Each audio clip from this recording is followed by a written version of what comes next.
Aujourd'hui, on va parler d'une chaîne de vulgarisation scientifique qui s'appelle Le Chat Sceptique, une chaîne animée par un ancien membre de la statistique expliquée à mon chat, une chaîne que vous connaissez sans doute parce qu'elle avait plutôt bien marché, elle avait plus de 210 000 abonnés, elle les a toujours mais elle n'est plus en activité suite à un conflit entre les trois membres de l'équipe, dont Nathan dit Le Chat Sceptique, qui s'occupait de la partie script, statistique, etc. On avait une infographiste, on avait un compositeur. Au passage, le succès de la statistique expliquée à mon chat repose énormément sur son iconographie, puisque ils ont eu une excellente intuition marketing.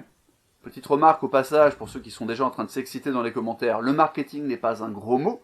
Tout le monde fait du marketing, de Jean-Luc Mélenchon à Marine Le Pen, en passant par les vulgarisateurs scientifiques, parce qu'on est tous en train d'essayer d'attirer ton attention. C'est normal quand tu crées du contenu, il faut créer des miniatures accrocheuses, il faut créer des titres qui donnent envie de cliquer, quitte à parfois pratiquer le proxo à clic. C'est la vie.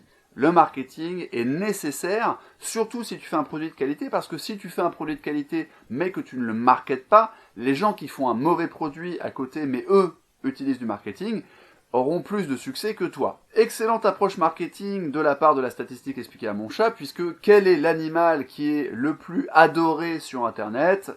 C'est le chat, évidemment. Il y a des gens qui adorent les loutres, les chevaux, les chiens, que sais-je encore, mais le chat, c'est ce qui marche le mieux. C'est pour ça que d'ailleurs il y a ce mème qui tourne, notamment sur Facebook. Vous savez, quel est le point commun entre Internet et l'Égypte antique? Les gens écrivent sur des murs et idolâtrent des chats. Il y a quelques semaines, j'ai eu la surprise de découvrir en suggestion de la part de YouTube une vidéo de ce chat sceptique intitulée « J'ai perdu 200 000 abonnés et mon Tipeee ». Une vidéo d'1 minute 46 sur laquelle j'ai cliqué et dans laquelle j'ai entendu des choses qui m'ont un petit peu fait hausser le sourcil de la part d'une personne qui évolue dans la sphère zététique et qui se revendique comme pratiquant une forme de vulgarisation scientifique. Dans cette vidéo de lancement de sa nouvelle chaîne, parce que c'est de ça qu'il s'agit de lancer une nouvelle chaîne, c'est la première vidéo qui est postée, il explique donc qu'il y a eu conflit entre les membres de la statistique expliquée à mon chat, et il explique qu'il en a beaucoup souffert, parce que du coup, bah ils avaient 200 000 abonnés, ils avaient un Tipeee qui marchait, etc. Tout ça, c'est fini, il repart de zéro, et on peut tout à fait comprendre que repartir de zéro, c'est un peu décourageant et que tu te demandes si tu vas récupérer, on ne possède pas ses abonnés, je tiens à le rappeler, mais si ta chaîne va atteindre le même niveau de notoriété, et surtout en combien de temps. Dans cette vidéo, Nathan nous explique qu'il a été très affecté par la fin de ce projet de chaîne, la statistique expliquée à mon chat, ce qu'on peut tout à fait comprendre, mais le problème, qui moi m'a fait littéralement bondir, c'est qu'il explique qu'il a été certes très affecté, et qu'il y a même, je cite, au moins un jour où il a pensé en arriver au pire, ou commettre le pire, je ne sais plus le mot exact. Donc en gros, dans une vidéo d'1 minute 46, le mec trouve le moyen de te parler de suicide, mais en plus, il ne le dit même pas de façon explicite, il passe par des euphémismes, mais on va voir que ça fait partie, enfin des euphémismes, oui, des circonvolutions, on verra que ça fait partie de son style de communication, et c'est donc très intéressant de voir qu'un vulgarisateur scientifique choisit carrément d'invoquer un sujet hyper affectif, en l'occurrence le suicide, pour lancer sa nouvelle chaîne. Alors, j'ai une grande nouvelle pour tous les fans de marketing, il a eu raison de le faire, parce que quand on va sur la page Tipeee du chat sceptique, on s'aperçoit que bien qu'il n'ait fait que 4 vidéos pour l'instant, dont 2 seulement étaient des vulgarisations scientifiques, enfin on va dire des vidéos consacrées à l'art de l'esprit critique, puisque les 2 autres étaient des vidéos de communication avec sa nouvelle communauté, dont cette vidéo de lancement. En 4 vidéos seulement, dont 2 seulement de vraies vulgarisations scientifiques, ou en tout cas d'appel à l'esprit critique, il en est déjà à 2200 € de type par mois. C'est pas mal.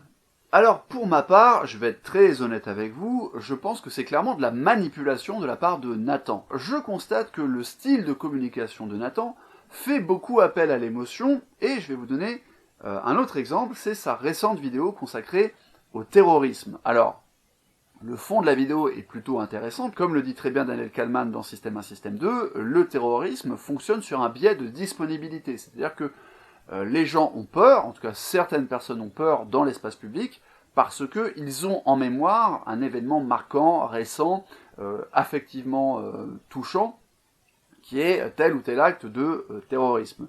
Voilà. Donc je suis plutôt raccord avec lui, mais il y a quelque chose d'assez incroyable dans la manière dont Nathan a choisi de structurer sa vidéo, c'est que pour nous expliquer l'importance qu'il y a à sauver la vie de ses êtres chers, il nous explique qu'un de ses chats est mort, qu'il a euthanasié un de ses chats et qu'il l'a vu mourir dans ses bras, etc.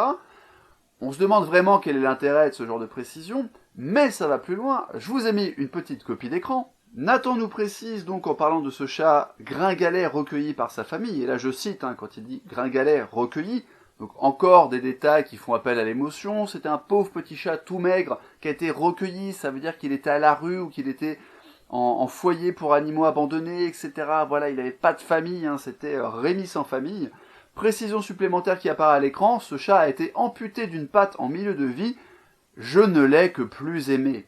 Nathan, je suis conscient que je vais passer pour le méchant de l'histoire et qu'une partie de ton public, s'il tombe sur cette vidéo, pourra prendre ta défense dans les commentaires et jouer ainsi un délicieux triangle de Karpman. Mais techniquement, le fait que tu précises que ton chat a été amputé d'une patte et que tu l'as pourtant aimé encore plus, n'a strictement rien de pertinent dans ta vidéo. Ça n'a rien de pertinent par rapport au terrorisme, rien de pertinent par rapport à l'importance présumée de sauver des êtres qu'on aime.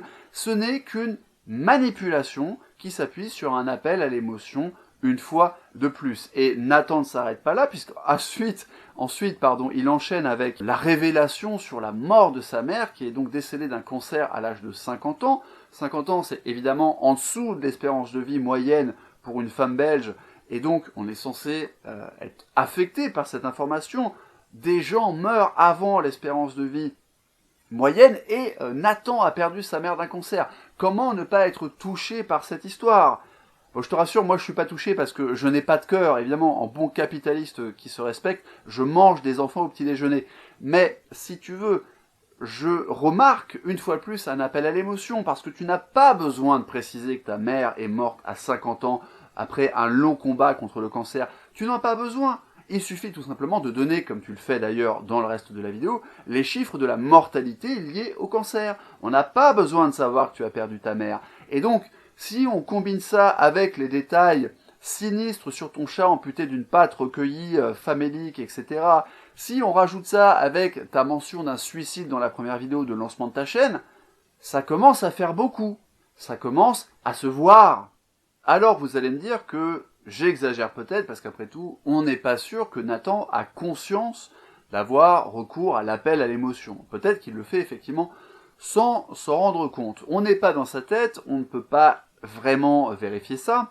Je vais donc juste vous donner un dernier élément pour nourrir votre propre réflexion, parce que ce qui compte, c'est plutôt ça, c'est que vous fassiez votre propre avis sur la question. Moi, j'ai mes convictions, je ne veux pas forcément changer les vôtres. Je vous renvoie à une vidéo de Vled Tapas, membre éminent de la Tronchambier et diplômé en musicologie, si je ne m'abuse, donc petite salutation musicale et musicologique à Vled Tapas, qui avait réagi, il y a quelques mois de cela, à son outing. Alors désolé pour ceux qui n'aiment pas les anglicismes, le outing c'est quoi ? C'est en fait quand quelqu'un fait ton coming out à ta place en matière de sexualité notamment.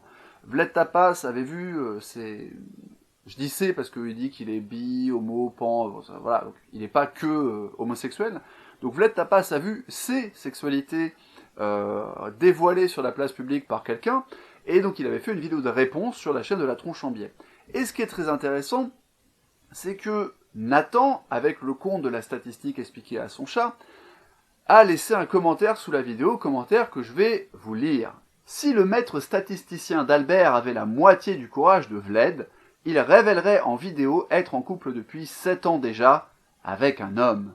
Il se filmerait par ailleurs avec un cadre à l'effigie de la Tronchambier, discrètement placé à sa gauche, petit smiley avec une auréole. Mais je suis lâche et la cruauté de certains sur internet me terrifie. Je vais donc me contenter de faire mon coming out dans la section commentaires de ta vidéo. S'il y a d'autres vulgarisateurs scientifiques qui veulent suivre, cela me toucherait beaucoup, cela toucherait sûrement Vled aussi, signé Nathan. Alors si vous connaissez un peu l'analyse transactionnelle, vous devez relever un certain nombre d'éléments dans ce commentaire. Petit 1, on peut relever le fait que Nathan dit ne pas avoir le courage de faire un coming out public. mais en fait, il fait un coming out public. Donc déjà, c'est pas très cohérent, alors on va mettre ça sur le compte d'une formule de style un peu humoristique, de l'autodérision, très bien, voilà, ok, pas de souci, admettons. Mais ce qui est intéressant, c'est qu'il précise que si d'autres vulgarisateurs scientifiques voulaient faire leur coming out, ça le toucherait beaucoup. Alors admettons, tu peux être touché effectivement par le comportement d'autrui, mais ce qui est intéressant, c'est la partie suivante de la phrase. Cela toucherait sûrement Vled aussi. Que vient de faire Nathan avec cette phrase? En fait, il est en train de dire aux gens qui le lisent, faites-le, mais faites-le pour lui. Bon, c'est moi qui vous le demande, et Vled ne vous a rien demandé en fait, hein, mais moi je vous demande de le faire pour Vled. Ça s'appelle un triangle de Karpman, hein, puisqu'en gros, Nathan se positionne comme un soutien à Vled et vous demande d'aider Vled, alors que Vled n'a rien demandé. Hein. Vled n'a pas demandé aux gens de faire leur coming out dans sa vidéo. Surtout que la conclusion de Vled, si je me rappelle bien, c'est que dans un monde idéal, on ne s'intéresserait pas spécialement à la sexualité des gens, pas plus qu'on ne s'intéresse à leur couleur ou à leur genre. C'est-à-dire qu'en fait, les gens seraient évalués, ou en tout cas le travail des gens serait évalué pour ce qu'il est. Ce qui est effectivement la définition d'un monde post-sexisme ou post-racisme. Un vrai monde où il n'y a plus de racisme et plus de sexisme, c'est un monde où on juge les gens pour ce qu'ils font, ou ce qu'ils sont, mais ce qu'ils sont psychologiquement, si vous préférez, et non pas pour des histoires de couleur de peau, de préférences sexuelles, ou d'organes génitaux. Oui, cette phrase est cis-centrée, et j'assume. Quelle est la conclusion que je voudrais donner à tout ça? Eh bien en fait, la conclusion, elle ne va pas porter sur le chat sceptique en tant que tel. La conclusion, je voudrais qu'elle s'élargisse au monde de l'esprit critique et de la zététique. Pourquoi? Parce que, sous la vidéo de lancement de la chaîne du chat sceptique, j'ai trouvé, à mon grand étonnement, tout un tas de commentaires issus de la sphère zététique, de la scène de la vulgarisation scientifique sur YouTube, et aucun de ces commentaires n'a souligné que peut-être que mentionner le suicide dans une vidéo d'1 minute 46 consistant à lancer une nouvelle chaîne était un appel à l'émotion inutile. Et je le répète, il y a une graduation dans ce qu'on peut faire comme appel à l'émotion, et tu aurais pu dire, voilà, il y a un conflit entre les membres de la statistique expliquée à mon chat, je lance une nouvelle chaîne, je vais être honnête avec vous, j'ai été très affecté par la fin de ce projet parce que ça marchait bien, etc. Je ne sais pas si ma chaîne va marcher, donc ça m'angoisse, etc. Mais voilà, je me lance, j'espère que ça vous plaira, etc.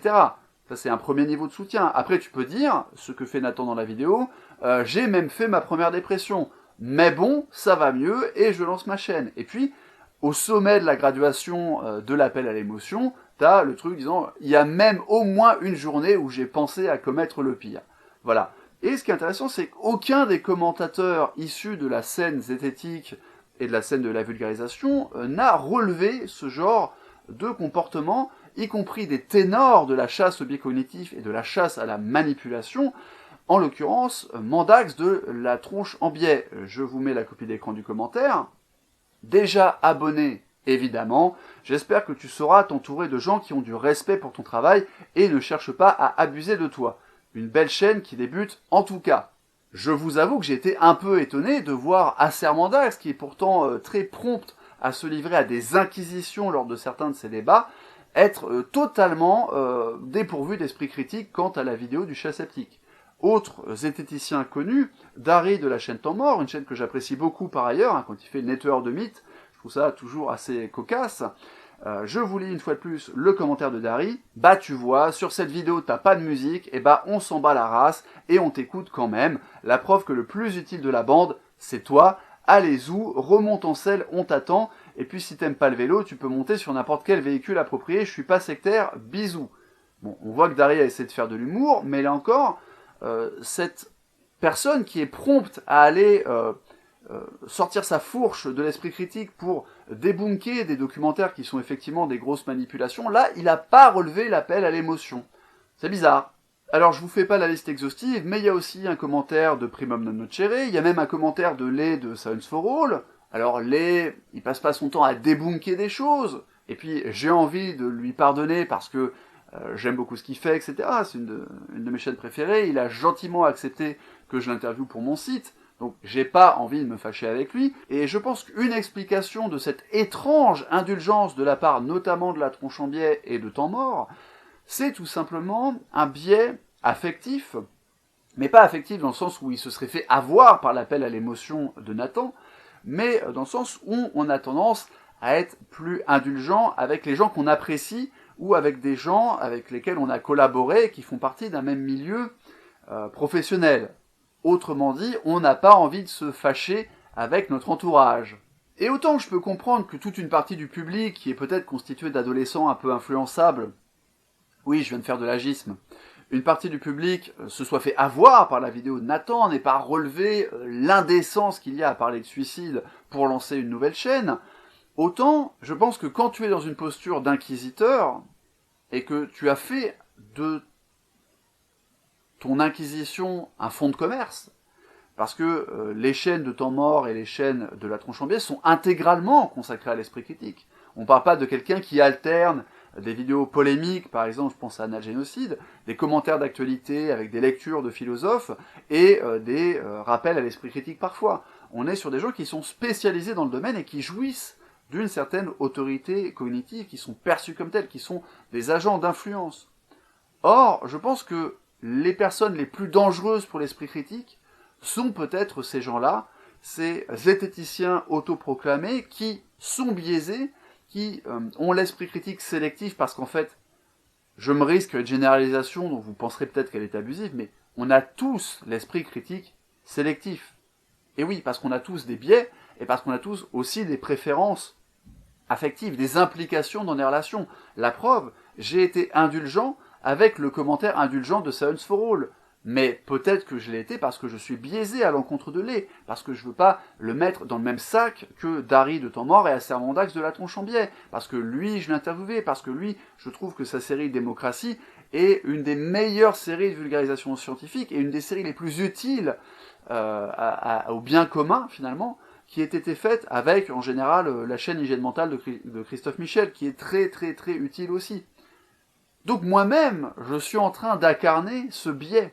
Pour conclure, j'aimerais savoir ce que vous pensez de cette affaire, j'aimerais savoir si vous aussi vous pensez que Nathan est complètement dans l'appel à l'émotion, et je voudrais savoir si vous pensez, peut-être grâce à cette vidéo, que vous êtes sous l'influence de personnes qui se réclament de l'esprit critique, mais qui en ont une utilisation extrêmement sélective. Et je ferai un jour un check tes biais qui compilera différents exemples de ça concernant des zététiciens ou des personnes qui se réclament de l'esprit critique. Là, je voulais me concentrer sur les appels à l'émotion du chat sceptique. Mais je pense que c'est un vrai danger. Alors, le danger, ça fait partie de la vie. Hein. Je suis pas en train de vous dire qu'il faut vivre dans un monde aseptisé. Mais je pense que c'est un vrai danger en raison de l'autorité dont jouissent ces zététiciens autoproclamés, ces apôtres de l'esprit critique qui peuvent être parfois très virulents et parfois très indulgents. Je ne trouve pas ça très cohérent, et je pense que ce sont peut-être les pires ennemis de l'esprit critique.